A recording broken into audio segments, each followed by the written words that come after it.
Welcome to Burlap Teachers. Enjoy the video. You start by powering up the ZV E10 and your phone. This keeps the connection stable.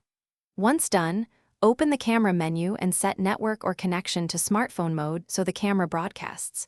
Make sure Bluetooth is on because it speeds pairing and can trigger remote control. On your phone, launch Imaging Edge Mobile now and accept any permission prompts.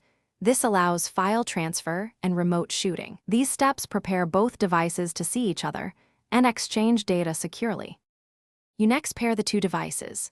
On the ZV E10, choose Add Device so it displays a QR code or SSID and password. This is faster than manual entry.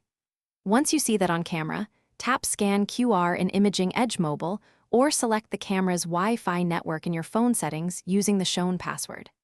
Confirm the pairing code if prompted, and allow the app access to photos and the microphone so live view and recording controls work. This establishes a stable control and transfer link.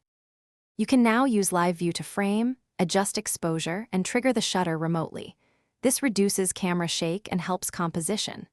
After shooting, select images or video clips in Imaging Edge Mobile and download them to your phone. Enable auto import if you want automatic transfers when connected. If you need to record externally, use the app's record function to start/stop video. If something goes wrong, restart the camera and phone, recheck Wi-Fi password, or delete and repair the device to clear stale settings.